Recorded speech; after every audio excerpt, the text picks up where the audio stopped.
بسم الله الرحمن الرحيم. إذا وقعت الواقعة ليس لوقعتها كاذبة خافضة رافعة إذا رجت الأرض رجا وبست الجبال بسا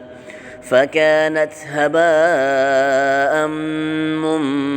منبثا وكنتم أزواجا ثلاثة فأصحاب الميمنة ما أصحاب الميمنة وأصحاب المشأمة ما أصحاب المشأمة والسابقون السابقون أولئك المقربون في جنات النعيم ثلة من الأولين وقليل من الآخرين على سرر موضونة متكئين عليها متقابلين يطوف عليهم ولدان مخلدون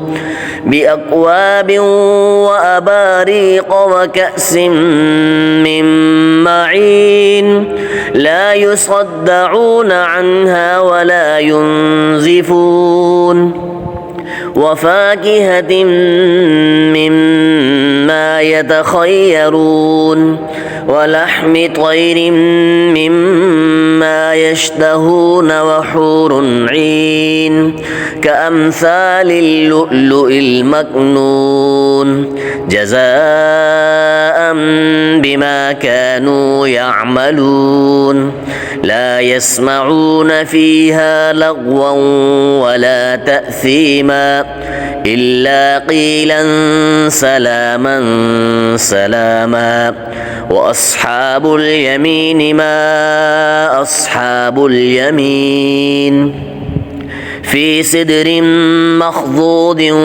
وطلح منضود وظل ممدود وماء مسكوب وفاكهة كثيرة لا مقطوعة ولا ممنوعة وفرش مرفوعة إنا أنشأناهن إنشاء فجعلناهن أبكارا عربا أترابا لأصحاب اليمين ثلة من الأولين وثلة من الآخرين وأصحاب الشمال ما أصحاب الشمال في سموم وحميم وظل من يحموم لا بارد ولا كريم إنهم كانوا قبل ذلك مترفين وكانوا يصرون على الحنث العظيم وكانوا يقولون أإذا متنا وكنا ترابا وعظاما أإنا لمبعوثون أو آباؤنا الأولون قل إن الأولين والآخرين لمجموعون إلى ميقات يوم معلوم ثم إنكم أيها الضالون المكذبون لآكلون من شجر من زقوم فمالئون منها البطون فشاربون عليه من الحميم فشاربون شرب الهيم هذا نزلهم يوم الدين نحن خلقناكم فلولا تصدقون أفرأيتم ما تمنون أأنتم تخلقونه أم نحن الخالقون نحن قدرنا بينكم الموت وما نحن بمسبوقين على أن نبدل أمثالكم وننشئكم فيما لا تعلمون ولقد علمتم النشأة الأولى فلولا تذكرون أفرأيتم ما تحرثون أأنتم تزرعونه أم نحن الزارعون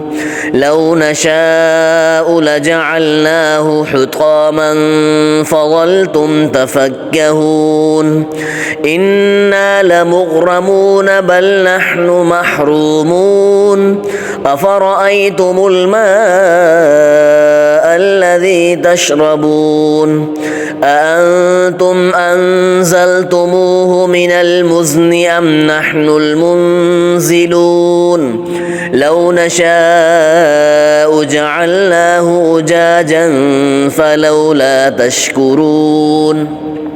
أفرأيتم النار التي تورون أأنتم أنشأتم شجرتها أم نحن المنشئون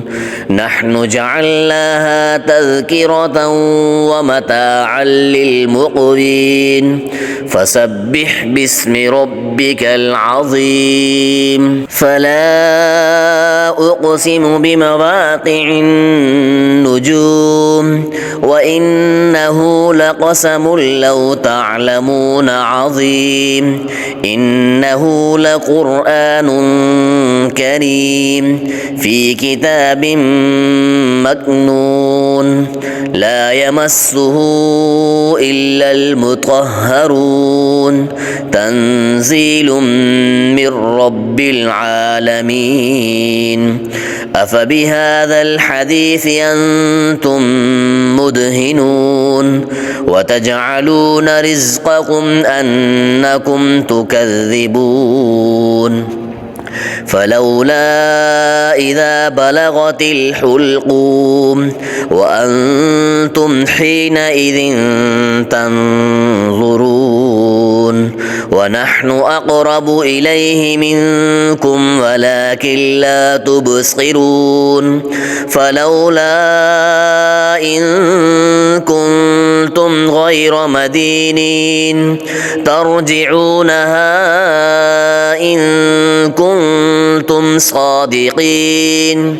فأما إن كان من المقربين فروح وريحان وجنة نعيم وأما إن كان من أصحاب اليمين فسلام لك من أصحاب اليمين وأما إن كان من المكذبين الضالين فنزل من حميم وتصلية جحيم إن هذا لهو حق اليقين فسبح باسم ربك العظيم.